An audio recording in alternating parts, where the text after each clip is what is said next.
Now, we're just going to see. You press the button to record.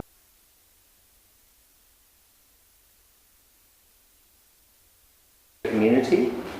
She was born in Brisbane and grew up on the Gold Coast. She's a Kombumerri person and also is affiliated with the Waka Waka group through her mother. She is a woman of many parts, I know that. Currently she is involved in research work with Kamara, an Aboriginal community development organisation conducting a Stronger Indigenous Families project.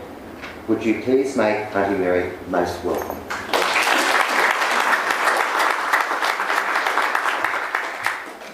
Thank you very much for inviting me to make a presentation of welcoming today.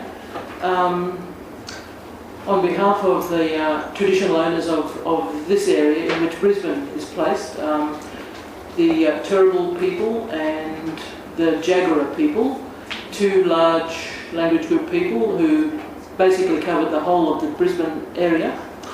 On behalf also of my own ancestors, on my father and mother's side, the Kombumerri mob from down the Gold Coast. That was my father's traditional area, and my mother's area was the Waka Waka people, about 300 or 400 kilometres northwest of Brisbane. So all of those people, and including the about 30,000 strong population, Aboriginal population of Brisbane, who come from everywhere else, I welcome you for this cooperative learning conference. Welcome all Australians who are here, but also especially all the visitors from overseas. I hope your experience in this conference is very, very good and positive, as I'm sure it will be. And I hope you enjoy your stay here in this country, in Australia. I'll just inform you of a few things about Aboriginal people. The population at the moment is about 500,000 over the whole of Australia, in all the different states. People in the in remote areas, rural areas and urban areas. There's no such thing as empty land in Aboriginal notions. Every part of the country was somebody's responsibility, and without going into too much detail about the actual social structure of it, people lived in clans, and they still do in a large, in most of the cases across the country, clan groups. They have their own traditional clan areas in land, in their locality, and it was a bit like a whole country full of local governments. You know, no national governments, no state governments, just all local governments, and all interdependent of each other, and so on. Probably the three most important sort of features, I suppose, that in relation to cooperative learning from an Aboriginal point of view would be that the idea of working in partnership and collaborating and cooperating is a traditional idea with Aboriginal people. And you might say, well, this is a kind of the usual thing of a tribal or clan culture, you know, all over the world. People get together in groups and so on and so on. But with Aboriginal people, the idea of basically living and existing in partnership actually comes from this relationship with land. So there are two different ways of having partnerships according to an Aboriginal frame of reference. The relationship between people and land, and the relationship between people. And the relationship between people is always contingent on the relationship between people and land. So you learn cooperative, collaborative and a custodial ethic from this relationship with land. It doesn't come from a theory or learning from other people or anything like that. It comes from this working, positive relationship with your environment and so on. And that's where it comes from for Aboriginal people. The other idea is that while we're all individuals, we see ourselves, we are individuals, but we find our individuality within the group. The group is primary. That's the most important thing. And They're broken up into further other groups according to where you live. Really, it's people are still very traditional. They'll go by, for example, your language group. Men and women, they constitute their own groups too. Your elders, younger people, and so on. So there's a whole, it gets very, very complex. But the group is the most important way of operating socially and politically, and especially to do with learning. There's an Aboriginal school here in Acacia Ridge in one of the suburbs. And group learning is that they don't even call it group learning, it's just the way Aboriginal people and children learn, actually. And there are white teachers there besides Aboriginal teachers, and they just simply teach this. They don't actually even teach it, this is how it's done, because the board is consisting of Aboriginal people on the board, men and women. And it's simply, that is the way. There is a custodial ethic that is passed on through this, the idea that some kids who are, say, for example, not too good at maths, well, some other kids who are good at maths, they'll help those ones. They're expected to help. The new kids are expected to look after, the kids there are expected to look after younger kids. We're all in this together, so we have to look out for each other. There's always this advice or, like influence all the time on looking out for one another. Like it is a traditional idea. It's not that competitiveness and individualism is frowned on. It's just simply not seen as a virtue. That's all. So Aboriginal people will, they'll be very admiring of our own like writers, sports people, and so on and so on. But the way you conduct yourselves is always with the idea of that you are a part of a group, and that's where you always sort of belong. And I suppose that's where people get this idea from, is this relationship with land. I can't emphasise that enough, that the environment and land is most important to, from our point of view, anything to do with group learning. I guess that's leave it there. Welcome.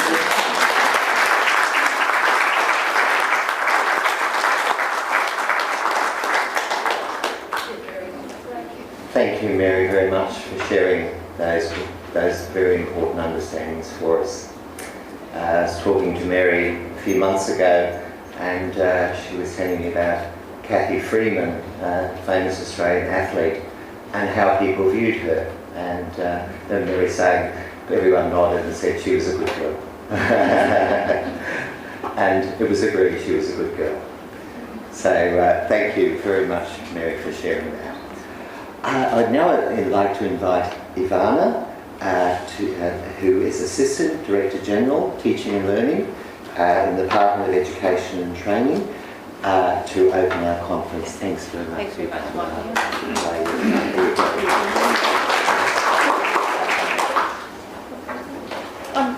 Thank you so much, Alice, and it's a pleasure to be here. I've just got a couple of slides I wanted to show you, just to provide an overview really of the policy and practice and pedagogy that's occurring in Queensland and how that supports cooperation and cooperative learning. But first, welcome to this conference. What a fabulous event, and I'm looking at all the flags around the room and just thinking, wow, we've got so many representatives here from Queensland across the nation as well as internationally. So lots of wonderful conversations and learning to be had, I'm sure, over the next few days. Thank you. So really what I wanted just to do, as I said, is paint the landscape of where we are from the policy and practice point of view. Those of you in Australia know that we are about to have phase one of an Australian curriculum, the first time really ever that we've had all states and territories joining together under the banner of one curriculum. And inside this curriculum there is a focus on the notion of cooperation and cooperative learning. What happens in Australia is that the ACARA, the Australian Curriculum Assessment and Reporting Authority, will publish the curriculum. They will give us, states and territories, the content and the standards, and then states and territories then decide how that is implemented across the nation. Part of the curriculum consists of 10 capabilities, and one of the capabilities there is teamwork, which talks a lot about working together and sharing roles and responsibilities in order to enhance learning. So we're moving into an Australian curriculum that is acknowledging the importance of cooperative learning and cooperation. In Queensland, we have a curriculum that also embeds the notion and importance of cooperation and cooperative learning. You can see, we have the essential learnings, which is our curriculum, and they're really split into two. Part of them is about knowledge and understanding. What do I have to know and understand? And the other part of the essential learnings are what we call the ways of working. How do we actually apply what we know and understand into a range of contexts? Good morning. Thank you, Michael. I'm going to welcome Mary Graham, Robert, Dr. Gillies, and Michael, to the members of the IASCE, the participants, and their friends. I give a special welcome on behalf of the team. I'm delighted to be part of this team with you this morning. I also, on behalf of the IASCE, I acknowledge the traditional owners of the sacred land on which we stand and on which we are meeting. So thank you for that privilege. Where are the first-time participants to an IASCE conference? Would you raise your hand? Wow, that's amazing. There's probably, I would say, 80% of you are first-timers. So a special welcome to you. I want to thank the conference committee and the staff of the University of Queensland for bringing this international conference once again to Australia. This is our second IASCE conference in Australia. And by hosting us, you have opened us up to the immense energy for educational development that's occurring across the Pacific Rim. We have 23 countries here at this conference. I think we've never achieved that level before. And many are from, what we call the Pacific Rim. So that is very special. And Australia, we know you are home for many, many creative educators who have contributed significantly to the understanding of cooperation in education. So thank you. We all do very important work, and I was thinking about my hopes for us for this conference. And one of my experiences of conferences is it energizes, it fuels the imagination, and it should refresh us. But I know that you come here often very tired with many responsibilities that you've had to set aside for these few days. And that reminded me of a story I heard recently about a mother and a son, about how tired we can be in school. The son got up one morning and came out of his room, said to his mother, "I'm not going to school today." And the mother said, "Okay, I want 3 good reasons why you're not going to school today." And he said, "Well, I don't like the children don't like me, and I don't like the work." And she replied, "Well, that's just not good enough. I'm going to give you 3 good reasons why you're going to school today. First of all, I'm your mother and I say so. Second of all, you're 56 years old and the principal of the school." And so we can all relate to wanting to stay in bed and pull the covers up sometimes.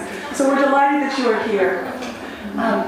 We have come a long way since 31 years since the IASCE began. We educators we think about learning, classrooms, and schools differently since cooperative learning, burst on the educational scene about 30 years ago.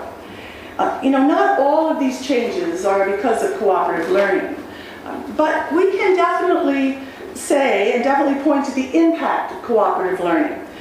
In my way of thinking, cooperative learning is more of a good indicator of how far we've come in educational reform.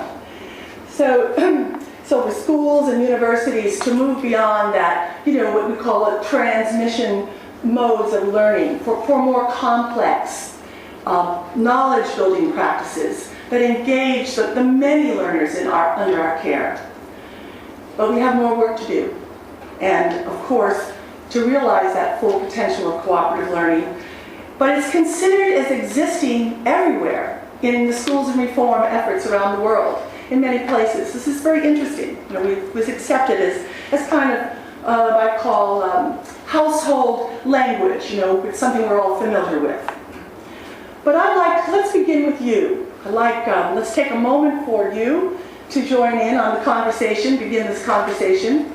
I'd like us to begin with each one of us and think about how you became passionate about cooperative learning or cooperation in education more generally. What promise did it hold for you in your classroom, your school, your organization? In other words, what drew you to cooperative learning, and what does it still hold for you? You wouldn't be here if you didn't have some passion about this or some excitement. Well, what you're going to do, you know these little quiet signals. This is your bell, my tie bell. What you're going to do is you're thinking right now about what you're going to say, but I'd like you to, you're going to take turns. And you're going to join up with a person, preferably next to you. If you're not sitting quite next to someone, do get next to someone or get close enough, like right before, you can get right behind Nick, and that would work too, because you can be front to back to someone. You're going to basically introduce yourself to someone, so be sure to give, hello, I'm John, or I'm Celeste, or I'm Mary, and just share one of your thoughts about what drew you, what promise did it hold for you. I'm going to give you each it's going to be quick. You can't talk very long. So you're going to hear a bell. It's going to be about a minute and a half. And then I'm going to give you a bell and switch partners. Because it's very hard to stop once you start. and then I'm going to give you a third bell, which is basically to stop the two of you and to put your heads together. Okay, now, what do we have in common? What do we both think a lot about, or are things that are different? Okay? So it's going to take a few minutes. And then I probably will invite one or two people to share out, to summarize what you've done. We can't hear from everyone. If you don't finish, you can continue over tea. Okay? So, does everyone have a partner? Nick, maybe you could, you got someone coming next to it. Find a partner, give yours 30 seconds to get with someone. Yes, good, doing good. All right. Everyone get a partner?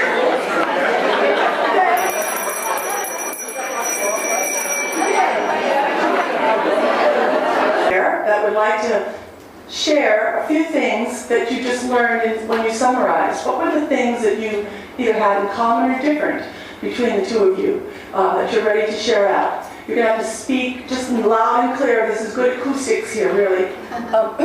Who would rather? Right here in the middle. Yes, sir? Nice and... my name's Stephen, and this is my friend Nick. Yep. We both agreed that cooperative learning was really in harmony with the zeitgeist of the times. That there sort of almost could be no other way to really learn to deal with this complex and multi-level technological world without understanding Just made cooperation. natural. Yeah, Perfect. right. They were actually returning to a very traditional notion as we were taught this morning when Mary was speaking. We're sort of doing a people's circle. Perfect. Yeah. Thank you. And we both agreed, we both worked at school and in university, and the experience had proved us correct. We should be confident about these ideas. One other pair. Let's hear from something that is different or similar. Yes, would you speak before you get mine? Sorry, my name's Margaret Robert, and what came up in the conversation was that learning styles surfaces when you are implementing cooperative education, and a teacher really becomes more aware and caters more for the different learning styles, which, a lot of children get lost when we don't have that small group interaction. You cater for the social learner, the child who listens, the child who learns by speaking, the child who learns as a logical thinker. So that was what highlighted in our discussion. Excellent. Is there any Thank you, that's excellent. Anything else that's different that has not been mentioned? Yes, from your parent. Yes? We let think about we believe of cooperative learning is always better one head. So because more input and get better output. One head is, yes, it's like one head. Thank you. All right. Yes, you've, I want you to continue this conversation, but being passionate about this is, and for many of us, it's the reason why we're here.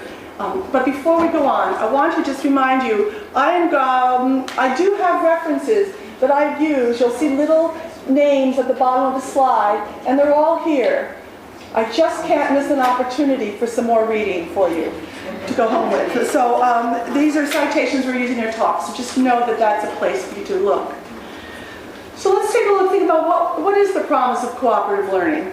And I heard you share out that there's a lot of reasons we're attracted to it.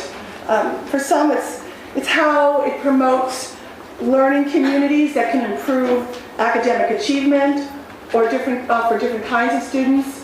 For others, cooperative learning helps us achieve a socially just, more equitable society by giving students the tools to solve problems together and resolve conflicts. And for some of us, it's simply, as you said, a natural way to involve the classroom and the school in an enjoyable and satisfying way for teachers and students. I always add teachers, because as hard as it is sometimes to start cooperative learning, it's more enjoyable for us, not just the students. It's good for us as well. So many of us expected a lot from, and we still expect a lot from cooperative learning when we first encountered it. It gives us a direction for restructuring education, and the practice demonstrates what's possible. And it's a significant instructional improvement that allows us to enact our beliefs about teaching and learning. So let's look first at the promise of cooperative learning. Its founders, the IASCE, had a vision and envisioned certain things, and we're going to look at the ideas and practices that have changed thanks to these researchers, as well as the practitioners who are working during this period of time. I'm going to use the frame cooperative learning instead of the larger one, cooperation in education, for this discussion. But you'll see what I mean. So it's a bit of history. That's what happens as you get older. History becomes more important. And so you have to put up with a bit of history. So about 60 years ago, in the post-World War II period, several creative forces were coming together in education. Researchers were developing the field of group dynamics, which is a subset of social psychology. And they were also making path-breaking contributions to our understanding of the role of cooperation and competition in the classroom using social interdependence theory. Okay? This is the major theory that shaped cooperative learning and gave it an exceptionally solid footing in practice, in the world of practice. The research fell into three key areas that most of you are familiar with in terms of achievement for students. One is the effort to achieve, pro-social behaviors and social support, and the psychological health and self-esteem, all related to students and within the school. So this is particularly where we started. But by 1966, and that's the year I began teaching. Yeah. I know, it's before most of you were born.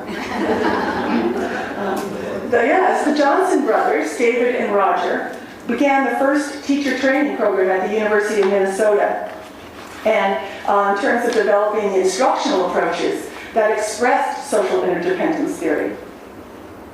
And so, by 1979, this was the year that Shlomo Sharon in Tel Aviv, Israel, convened researchers from 17 countries to discuss how to bring the research forward to have a broad impact on school practices. So that's not so long ago, is it? Right.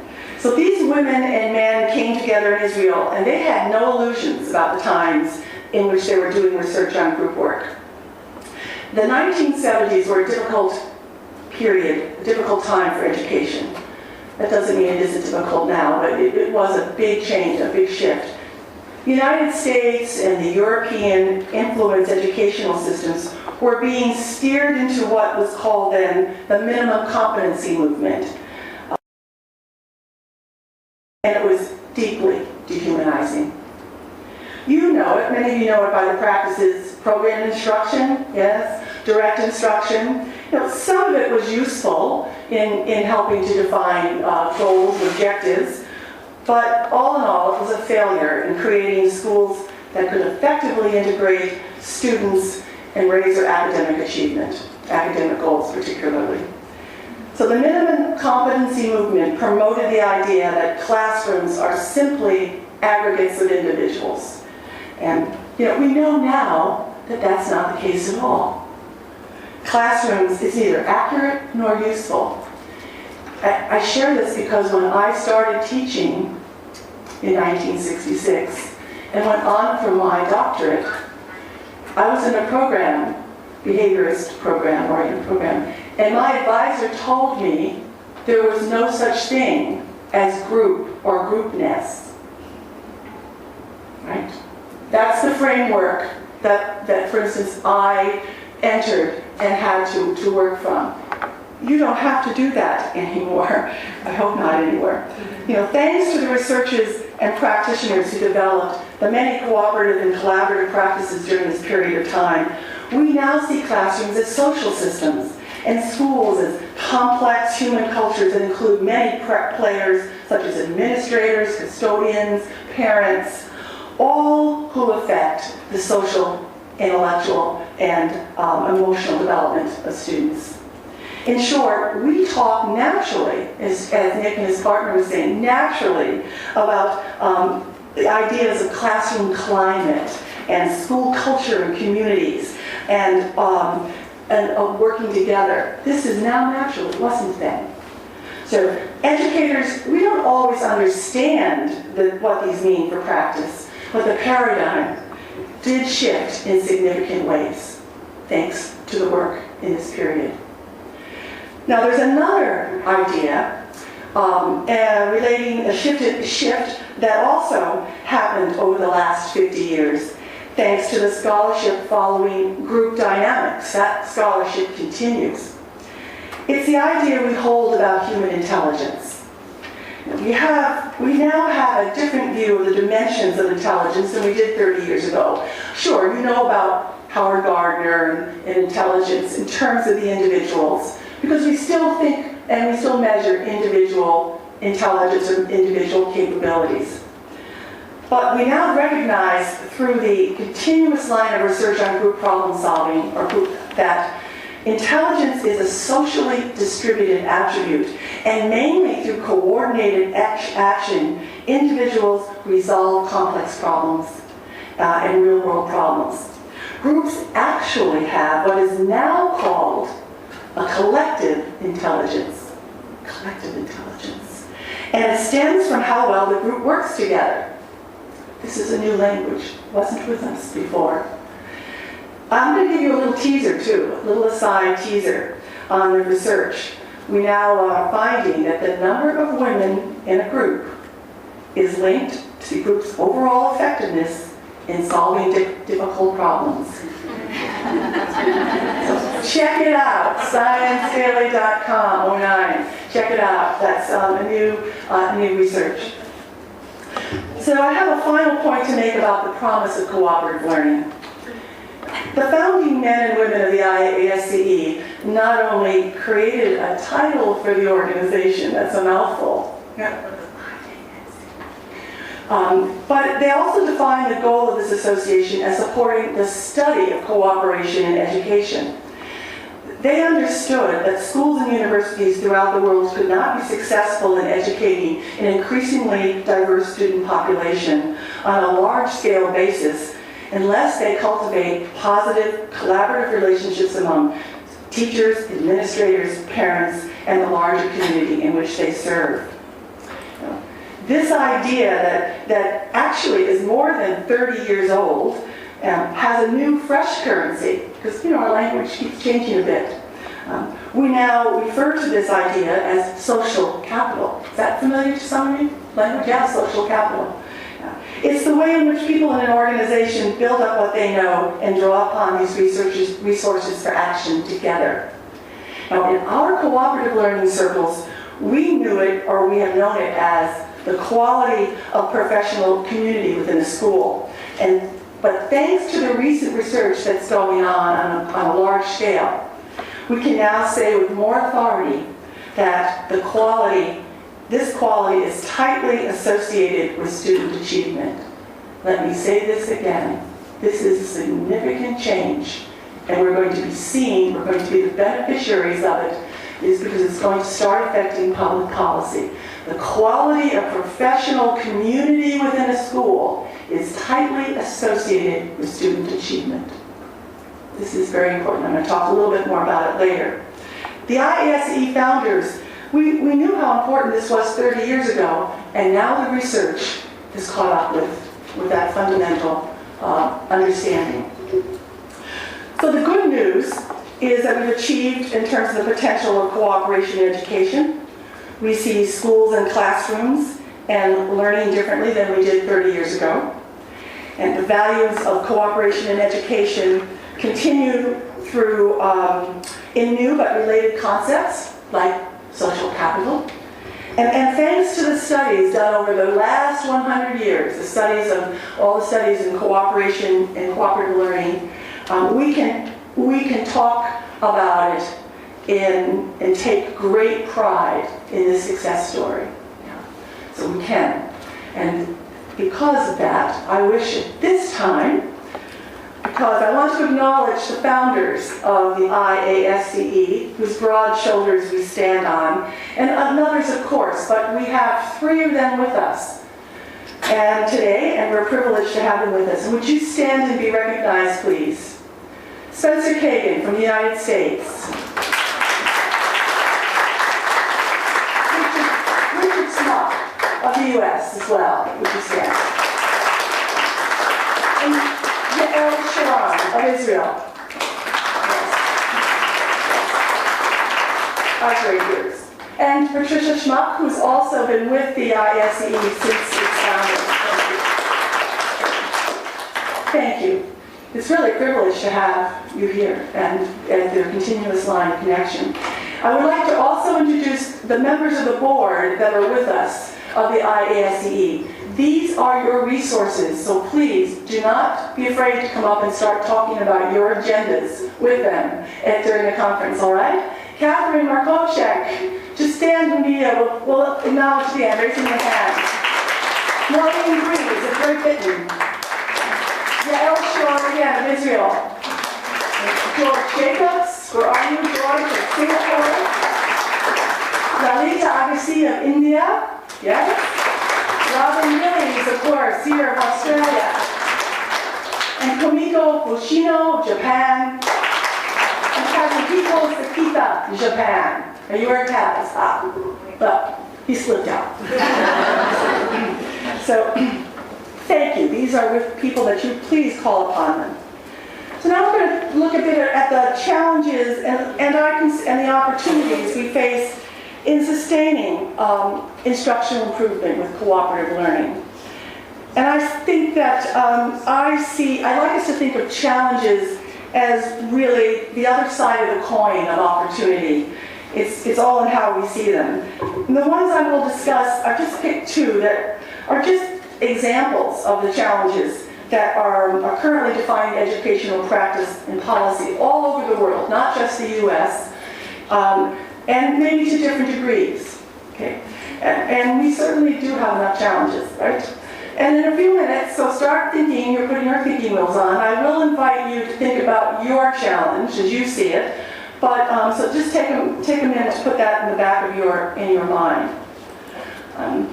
Sustaining cooperative learning. How are we doing, really?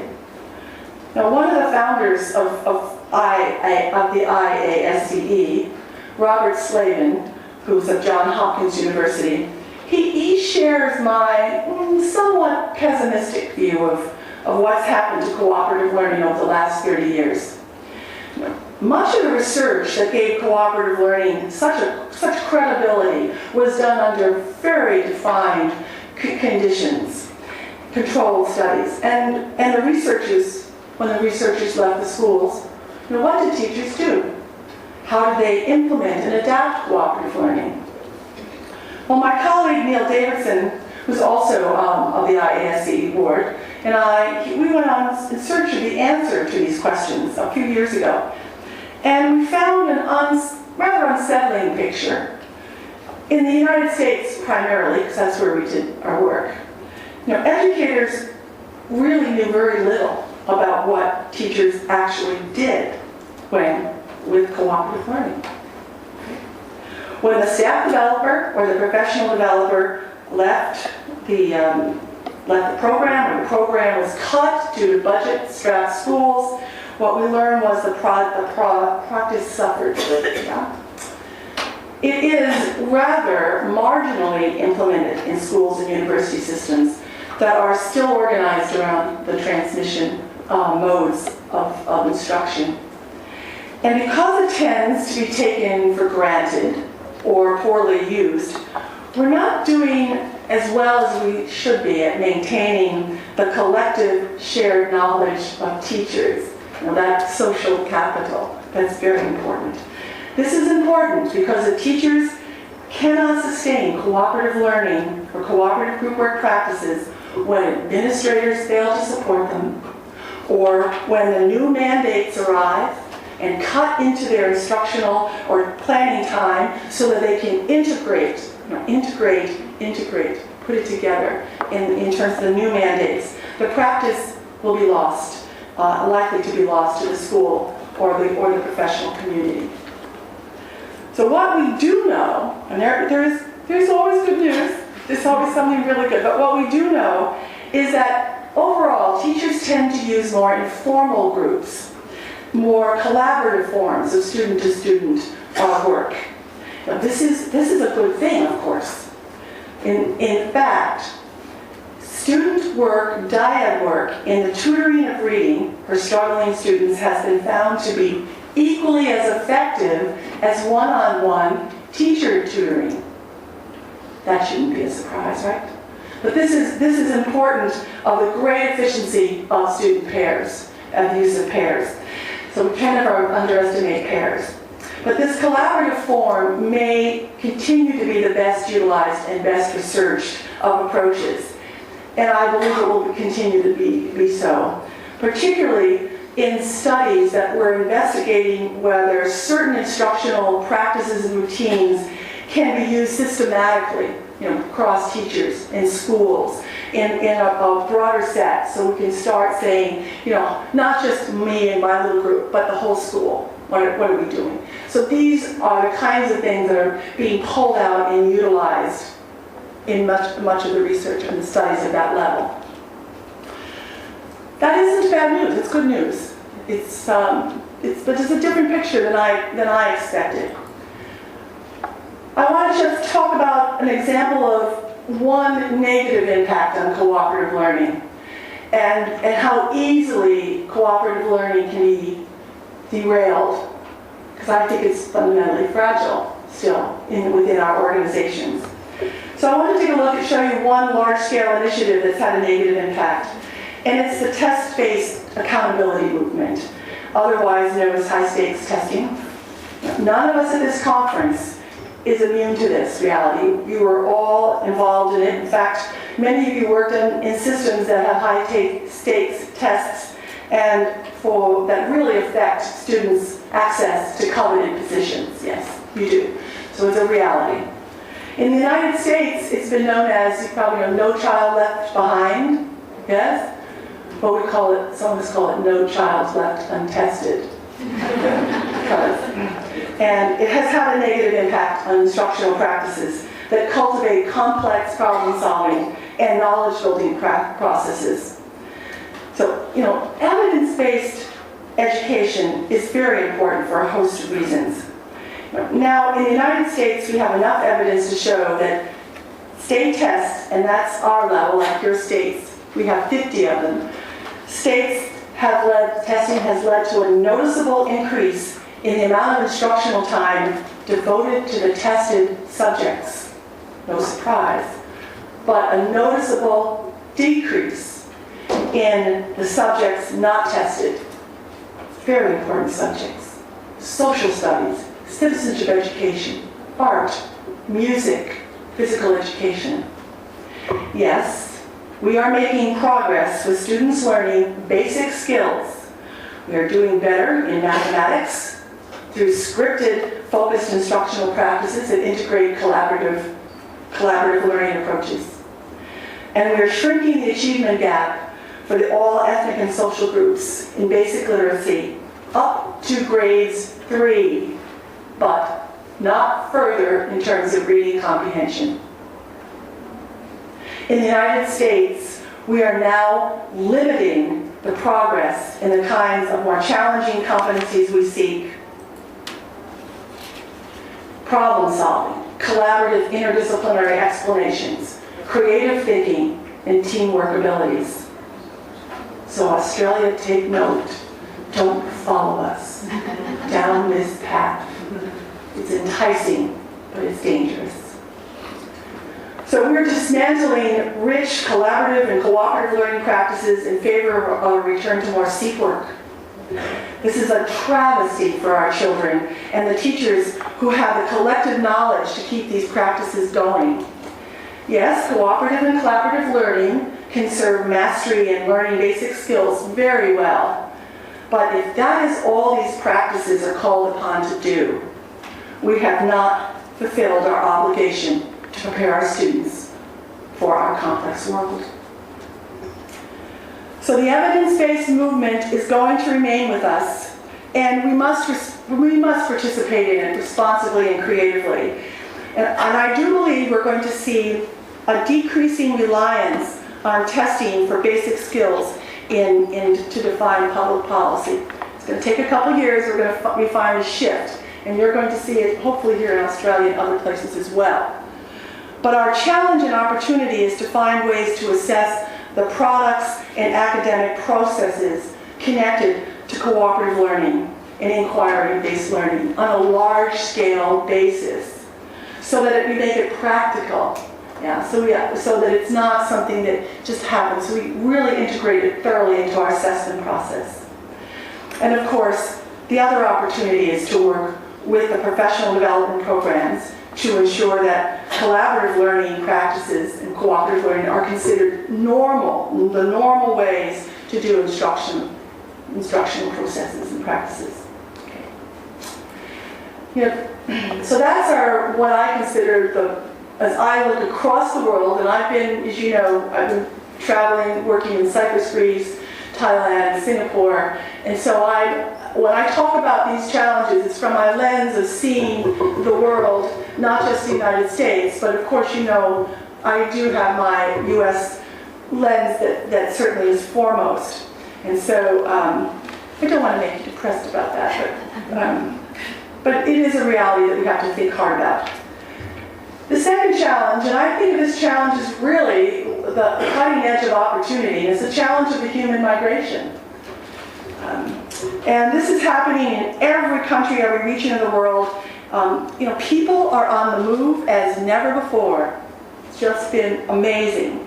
There are new immigrants in every region looking for opportunities to improve their lives. They may be the foreign students attending your universities. They also may be members of our indigenous populations, even our first generation students, who may be, as many of you have given names to some of these students or these children, people, disenfranchised, displaced, even the poor, yes, the low status group in nearly every country. And more often, even in many countries, the people within the country that we call the homeless. They are on the move. They are displaced people. So when teachers are prepared properly for teaching immigrants and cultural and language diverse students, they understand the power of peer learning. They pull on the strength of the diversity within learning groups. there's a long and rich tradition of research and practice in foreign language learning and second language learning or language other than mother tongue that uses collaborative peer learning practices. In fact, it's a very long tradition. So I'm noticing, though, that teachers are flying by the seat of their pants, to put it mildly, in this area, primarily because they are basically valiantly working in the face of often diminished resources, schools trying to accommodate and teach these children. And often these children now have two challenges, not just the cultural challenge, but the challenge, as you know, of learning English, the language of coin in the world, and the mother tongue, or the tongue of their new country. So I've witnessed it all over how stretched the teachers are and how stretched the children and students are as well. For instance, in Cyprus, Greece, is there anyone here from Greece? No? Okay, I'm safe. Students are arriving from Africa and the Middle East, yes, and they're entering with these formidable tasks ahead of them. And they cannot learn English quickly enough to a level that they can progress in the academically more challenging subjects or curricula. They will always be limited within their new country. That's a reality. And Kumiko is not in this, yes. I'm assuming that, this resonates. In Thailand, we have someone here from Thailand. Do we have Thai participants? Saw someone on the list. Oh, I can speak again. But always check me out. If I've got it wrong as you see it or you see it differently, we can talk over tea. In Thailand, I saw, this is the challenges and opportunities. I saw a different twist on the cultural factor, the one that many of you are addressing in this conference this weekend. Very important, the cultural factor. I worked with several universities that are intent on modernizing their teaching, and so they can move away from very heavy dependence on rote learning processes and methods. But the Thais have very strong culture strictures, yes, that in regard to learning. And by the way, the Thais are my informants. They taught me about this. Authority and age are represented through a traditional hierarchy of relationships, and it's very important to avoid shame and save face for oneself and the other. So one's friends, and those in power and authority, you've got to be very careful about saving face. So students can be respectful towards the teacher, yet persistently quiet and actively resistant to collaborative learning approaches. The teachers would scratch their heads on this. On the other hand, the Thais are inherently culturally a collective society, and they feel at ease with groups of their peers.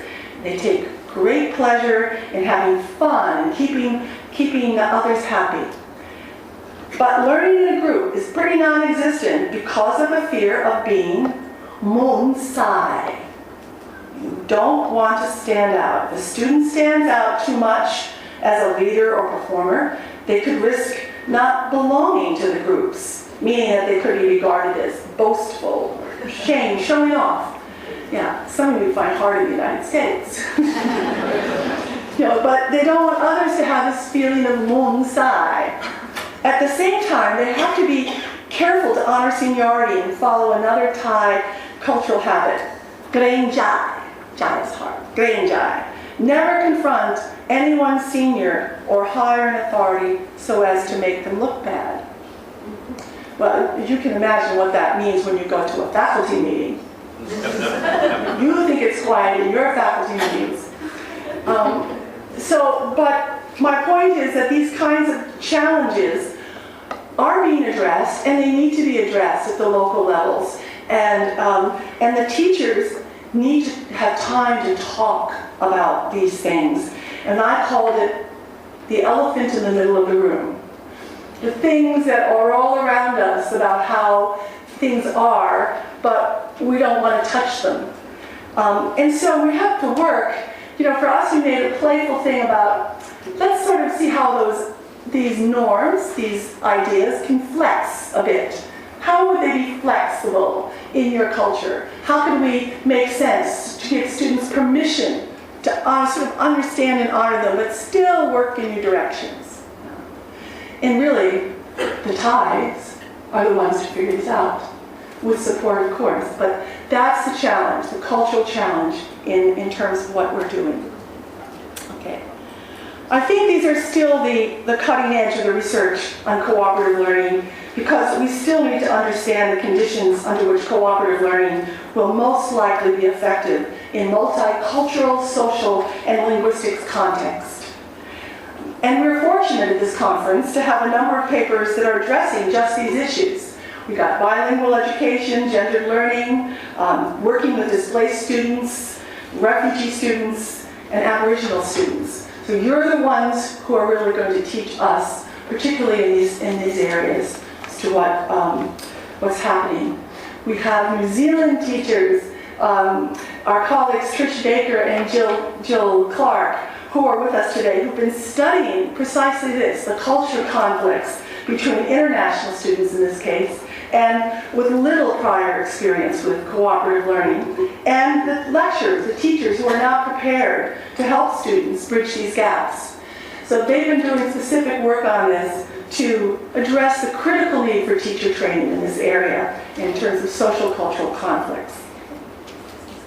So we look to you. We are fortunate to have 23 nations here. We look to you at this conference to bring your voices and your experiences forward on these subjects, but particularly this one in terms of the opportunities and the challenges that we face in the area of our changing populations. Okay.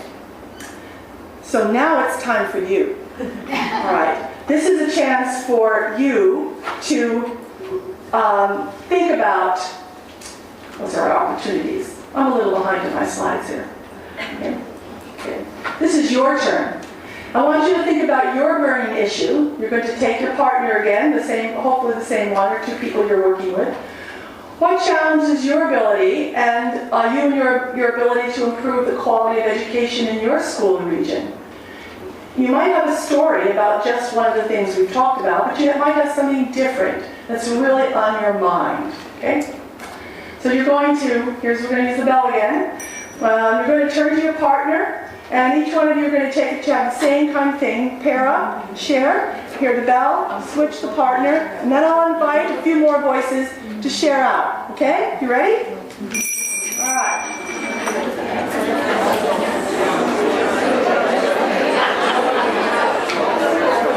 Still talking. I know you got to get people to talk. I like it, because it usually means you just are really intent on what you're doing. Who would like to speak for your pair? What issues, challenges discuss? Another friend?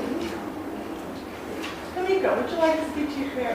Okay. What happens when you know someone's name? You call on. You know, we have different challenges, and in her case, she has a challenge in terms of how to implement cooperative learning in her area, that is education child with learning disabilities. Okay. And in my case, I have two challenges. And one is how to establish collegiality. Okay. My colleagues are not interested in cooperative learning at all. Okay. And unfortunately, I'm not in the position to spread. Maybe unofficially I may be able to do something, but officially I cannot do anything. So that's one big problem. The other thing is my university has been undergoing big curriculum change, and we have very strict curriculum right now, and no time to teach how to work together. We have so many things to teach. So it's very difficult to find time. Exactly. That's that integration piece again, isn't it? Yes, more things. Let's now take time to think about the instructions practices. That's right on, spot on. Yes. Who else has a challenge? We'll just see from one other pair. Oh, Patricia?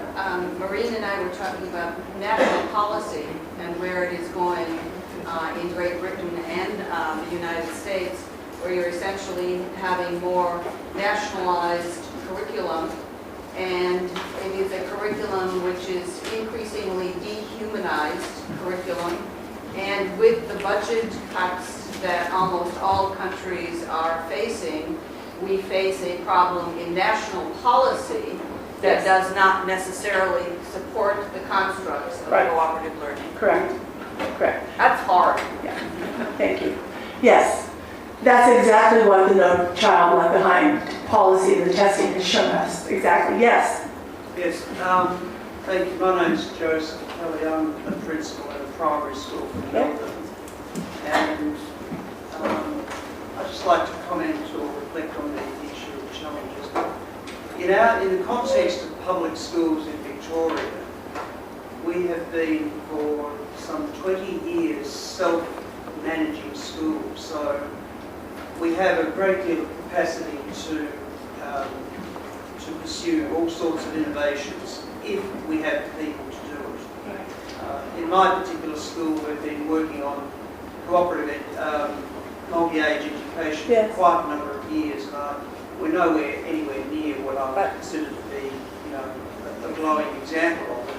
Nonetheless, it's set the framework for thinking and progress. So,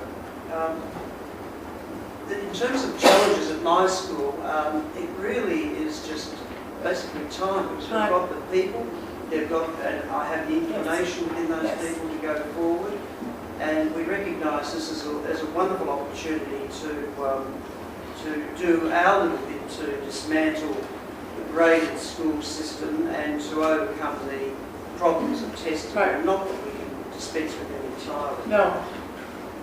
Yes, these are excellent examples of just the kinds of things we're talking about. Collegiality, policy at the larger level that drives, and time. Yes, the big issue. How do we give the time to do the integration? Let's think about, thank you, and we'll have more time to talk about your challenges, but I'm not there yet. Sorry. I want to just chat about, I know it's time, I got my time. Let's just chat quickly about the opportunities for the future, because I think collaborative professional development, the thing actually that this organization historically has been leader in, understanding the ways to work, is really the key, and there's some very exciting things on the front, as you just mentioned, the working together to build that social capital. There's a new movie out in the United States. It's called Waiting for Superman. Anyone see it? No. Well, it's a documentary about the terrible state of American schools. And once again, Hollywood got it wrong. It basically promotes the idea that what we need are a lot of bright, capable individuals to become teachers. And they'll save the system. Well, we know that just is not so. It's a misguided idea because it's really the organizations and the systems and the designs that are challenged, not necessarily the individuals. Sometimes, yes. So the research has finally caught up with what the IASCE membership has known for 30 years, and that is that the quality of the local professional community in a school is tightly associated with student. And this is a significant major shift. I'm going to mention just one because I've been looking at, for me, professional development is the heart of collaborative and cooperative learning. Without that, without people developing that social capital, we can't sustain it. So I've been looking at exemplars, things that are really going well. So I asked these questions about professional development. What if schools developed a local professional knowledge base through their teachers? And what if educators built their social capital for cooperative learning? They were able to do that. What if teachers were encouraged to make local adaptations to an innovation but we're also expected to understand why they were doing what they were doing and how it affected student learning. Finally, what if teachers worked collaboratively with one another and studied their own teaching? Well, this is happening. It's happening, interestingly enough, and the reason I select this example because it's happening in Japan. And I am just really learning about it through my experiences in Singapore, but it is an extremely enviable professional development approach. And it is probably the reason the Japanese are doing so well in math and science, why they excel. But I'm just going to mention a few principles because some of the things that are happening here are the things we know about really good professional development, but it doesn't always occur. But it's happening in Japanese lesson study. Who knows about Japanese lesson study here? Good. Oh yes, Spencer would. Yes, yes. Well, I'm inviting you all to learn about it along with me. Unfortunately, we don't have a session on it. But in this particular practice, teachers do not work alone on single lessons. They work together to create the lessons. They observe one another teaching the lessons, and they focus on selected students when they observe in order to see how they're thinking and what they're doing. Spencer's giving me a nod, so I think I'm getting it right. And they, over the course of a year, the teachers basically conduct about 10 of these lessons and are part of a continuous cycle of improvement directed by the teachers themselves. And these processes build collegiality and a local knowledge base that can be used to support effectiveness as it relates to learning. In other words, these educators are expected to craft a set of practices that work locally and that are tightly connected to other elements in the local situation. But I always think, gosh, cooperative learning could easily be part of this, but it really would be part of what we call pathways. So in the Japanese instructional lesson system, cooperative learning isn't happening in isolation. It's intricately connected to these 7 areas. So the teachers are thinking about how they're becoming better, improving their subject matter, what they're learning about instruction, how they're getting better at their instruction. They're also thinking about how they're getting better at watching and observing students. They're actually making active connections between daily practice and the long-term goals, the larger curriculum goals that they're expected to make. And they're very aware that they're building